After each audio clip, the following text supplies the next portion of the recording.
वक्त हो चुका है आरफीन नामा का। जी आरफीन। जी उसामा, कराची में जराइम के तमाम साबका रिकॉर्ड टूट गए हैं। कराची में जराइम की एक नई तारीख जमहूरी हुकूमतों की बरकत से रकम हुई है। गली गली नगर नगर ये कहा जा सकता है कि यहाँ पर अब स्ट्रीट क्रिमिनल्स का राज है। और चूंकि जमहूरियत बेहतरीन इंतकाम है, इसलिए मैं आपको ये बताते हुए बहुत अफसोस महसूस कर रहा हूँ। पिछले 8 माह की जो स्टैटिस्टिक्स हैं मेरे पास, वो बता रही हैं कि कराची में 8 माह में स्ट्रीट क्राइम्स की 56,500 वारदातें रजिस्टर हुई हैं। अगर आपको वीडियो पसंद आई तो लाइक पर क्लिक कीजिए। 56,500 वारदातें पाकिस्तान के सबसे बड़े शहर, जो पाकिस्तान को सबसे ज्यादा रेवेन्यू जनरेट करके देता है, वहां कमिट की गई हैं। 8 माह में स्ट्रीट क्राइम्स में मज़ाहमत पर 71 अफराद की जान ले ली गई है। ये सरकारी जराए बता रहे हैं, 71 अफराद।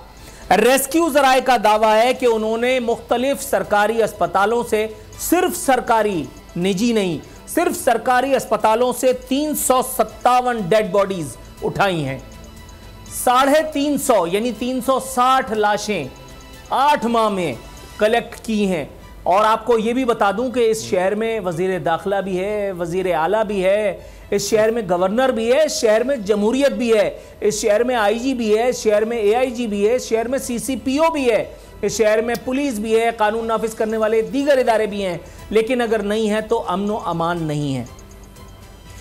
जख्मियों की तादाद रेस्क्यू जराए के मुताबिक 1685 8 माह के दौरान 1685 अफराद को जो है वो इंजर्ड किया गया है। सिर्फ एक हफ्ते की अगर हम बात करें तो यहां ताजिर समेत एक हफ्ते में 10 अफराद की जान ले ली गई। एक हफ्ते में 10 अफराद की हलाकतें हो चुकी। ना गवर्नर को परवाह, ना वजीर आला को फिक्र, ना जमहूरियत वालों का कुछ गया, ना किसी सियासी जमात का कुछ बिगड़ा, ना किसी जबी पे शिकन आई। कारोबार जिंदगी इसी तरह से चल रहा है। यहां लूट मार की वारदातों में 1300 के करीब कारें छीनी या चोरी की गईं। 1300 कारें। अब आप बताइए उसामा साहब के इस शहर को लंदन पेरिस बनाने के दावे किए जाते हैं। वो 250 बसें चला करके शर्जील इनाम मेमन बगले बजा रहे हैं, वजीर आला जो है वो मूंछों को ताव दे रहे थे। यहां कौन बताएगा कि कराची के लोगों की जान माल की हिफाजत किसकी जिम्मेदारी है। एक आपको आदादोशुमार आपको एक और शेयर करूं। कराची में 35,000 मोटरसाइकिलें छीनी जा चुकी हैं। 35,000। अब आप इसका अगर रेशो निकालें तो मेरा ख्याल है कि अंदाजा हो जाएगा कि जमहूरियत यहां के लोगों के लिए कितना मौसर इंतकाम साबित हो रही है। 284 अफराद जख्मी हुए हैं। मुख्तलिफ एक छोटे से स्पैन ऑफ टाइम में लाखों रुपए की मालियत के मोबाइल फोन छीने गए हैं।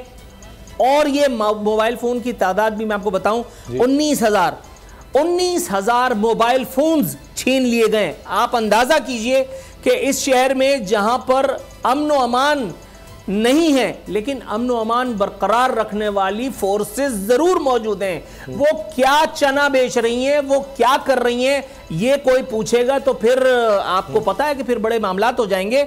मैं आपको सिर्फ ये बता दूं, कराची पुलिस की संजीदगी जरा देखिए। कराची में स्ट्रीट क्राइम्स की वारदातों पर काबू पाने के लिए शाहीन फोर्स की तैनाती का फैसला, ये बिल्कुल वैसे ही है कि जिस तरह से आप एक आदमी को, ये अच्छा हाँ याद आ गया भाई, ये मोहतरमा है शाजिया जहां इनका नाम है। ये माइकल जैक्सन चश्मा पहन करके जो बैठी हैं, ये हैं इस वक्त तर्जुमान कराची पुलिस। ये एक बहुत बड़े एसएसपी के साथ हुआ करती थी किसी ज़माने में, और उसके बाद इनमें इतने गुलफूल लगे हुए थे, ये इतनी इन्वर्टेड कॉमास में टैलेंटेड थी कि ये डायरेक्ट जो है वो अब सीसीपीओ ऑफिस में पाई जाती हैं। सीसीपीओ ऑफिस में ये तर्जुमान है कराची पुलिस की। इनको हमारे स्पेशल कॉरेस्पॉन्डेंट हबीबुल्लाह ने राब्ता किया इन्होंने कहा आप अपना सवालनामा हमें भेजिए। जब इनको सवालनामा भेजा गया तो उसके बाद इन्होंने हमारा नंबर जो है वो ब्लॉक पर डाल दिया। आंसा शाजिया जहां ये इनकी तस्वीर है, एआईजी और सीसीपीओ की तस्वीर में लगवाना भूल गया ताकि उनको भी इसी तरह से हम उनकी नजर भी उतार लेते। अब आपको बताता हूं कराची में आईजी वो क्या फरमाते हैं।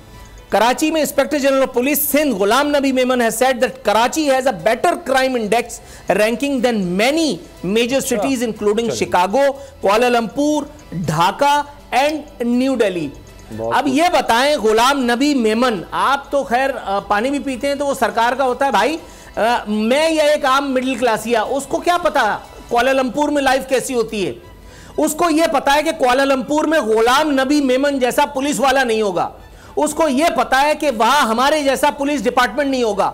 उसको यह पता है कि वहां हमारे जैसा वजीर आला भी नहीं होगा, वजीर आजम भी नहीं होगा, वरना उसकी खाल खींच ली जाएगी इतनी वारदातों पर। और यहां साहब लोग जब निकलते हैं सीसीपीओ ऑफिस से वजीर आला हाउस जाकर के करना क्या होता है, खट करके सिर्फ सलाम मारना होता है और बैठ करके जी सर करना होता है। प्रेजेंटेशंस होती हैं, मैं हैरान हूं, खुदा की कसम। मुझे याद आया मैं एक वज़ीर आला हाउस में काफ़ी पहले, जब तक वज़ीर आला साहब जो है वो मुझसे नाराज़ नहीं हुए थे, पीपल्स पार्टी मुझसे नाराज़ नहीं हुई थी, उन्होंने मुझे एक दफ़ा बुलाया और वो प्रेजेंटेशन देने लगे। आप बिलीव कीजिए मेरे आसपास सारे जय्यद सहाफ़ी बैठे हुए थे और वज़ीर आला जब प्रेजेंटेशन दे रहे थे यानी क्राइम की जब वो प्रेजेंटेशन दे रहे थे, उसामा मेरे लिए अपनी हंसी रोकना मुश्किल हो गया था। खुदा की कसम जो वो प्रेजेंटेशन दे रहे थे, मैं खुदा वाहिद की कसम खाकर के कह रहा हूं सूरत-ए-हाल उस वक्त भी वो नहीं थी। हालत यहां तक हुई कि एक वजीर साहब ने मुझे चिट लिख करके भेजी, आरफीन प्लीज नो क्वेश्चंस। मैंने वो चिट संभाल करके काफी अरसे तक अपने साथ रखी हुई थी। अंदाजा लगाइए ये हमारे लोगों की सीरियसनेस है, ये हमारी हुकूमतों की सीरियसनेस है।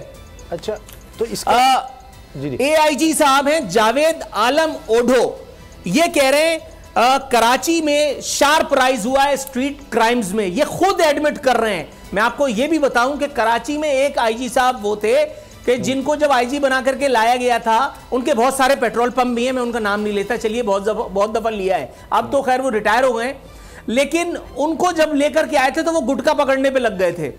कराची में एक साहब आए थे तो उन्होंने कोई और काम ढूंढ लिया था। यहां पे हर एक का थोड़ा सा मामला जरा आगे पीछे डिफरेंट हो जाता है। मैं आपको यह बताऊं उसामा साहब के इस शहर में बिलीव यू मी ऐसे ऐसे लोग हैं। सुप्रीम कोर्ट ने वो जो फहरिस्त दी थी कराची में जराइम की सरपरस्ती करने वाले पुलिस वालों की, आज तक मैं आपको यह बता रहा हूं कि उन लोगों के खिलाफ कोई कार्रवाई इफ्तिखार चौधरी दौर से आज तक नहीं हुई। वो तमाम काली भेड़ें आज भी कालिब बदल के, रूप बदल के इसी पुलिस फोर्स का हिस्सा है। ये खबर आपको बता दूं भाई, ज्यादा पुरानी नहीं है, लेकिन ये खबर बता रही है डाकुओं ने 3 दिन में 6 शहरी कत्ल कर दिए। अभी पिछले दिनों हमारे ही ऑफिस के एक साहब हैं, उनके एक कजन को बेकरी में, वो अपने बच्चों के लिए सुबह के लिए नाश्ता लेने के लिए गए थे, उनको बेकरी पे मोबाइल फोन छीनते हुए, कैश छीनते हुए रात को 1 बजे 3 गोलियां मारी गई। मौसूफ इंतकाल कर गए, अल्लाह उनकी रूह को इशाले सवाब करते हैं भाई हम। लेकिन यह है कराची में जराइम का हाल। सही। कल वीडियो वायरल हुई है एक साहब की, अपने बेटे के साथ कैश लेकर के वो निकले हैं, 2 बदबख्तों ने जाकर के उनको रोका है और उनसे सारा कैश छीन लिया और उनको महरूम कर दिया। वो बेटा काफी देर तक सर पकड़ करके और रोड पे बैठा हुआ था। कोई जमहूरिया, किसी जमहूरिया को शर्म नहीं आई, कोई पुलिस वाला उसकी मदद के लिए वहां पर नहीं आया। मैं दोबारा अपनी बात दोबारा रखूंगा, अपनी जान माल का तहफ्फुज आपकी, मेरी, हमारी अव्वलीन जिम्मेदारी खुद है। बिल्कुल सही, हमें ये खुद करनी पड़ेगी। अभी आखिर में अर्ज करना चाहूंगा कि ये जो बातें की नूर आरिफी ने, इसमें देखिए कि ये जो रिपोर्टेड हैं वो हैं, पता नहीं कितनी वारदातें हैं जो रिपोर्ट ही नहीं होती, जो मोबाइल स्नैचिंग या दीगर कि लोग कहते हैं क्या थाने जाएंगे, चक्कर लगाने पड़ेंगे पुलिस स्टेशन के, छोड़ो। तो उसके बावजूद ये हाल है कि जनाब वहाँ पर जो पुलिस के आला अफसरान मुतमईन है कि नहीं ये कोई ख़ास नहीं है। अगर आपको वीडियो पसंद आई तो लाइक पर क्लिक कीजिए। बोल किसी के भी दबाव में आकर अपने फैमिली मेंबर्स को अलहदा नहीं करेगा। बोल हमेशा आवाम की आवाज बनता रहेगा और आवाम के मसाइल दिखाता रहेगा। बोल की आवाम से खुसूसी दुआओं और साथ देने की अपील। सबसे ज्यादा व्यूज, सबसे ज्यादा रील्स और सबसे ज्यादा रेटिंग के साथ बोल अब भी नंबर 1 पोजीशन पर बरकरार। सब्सक्राइब करें और बेल दबाएं ताकि कोई खबर रह न जाए।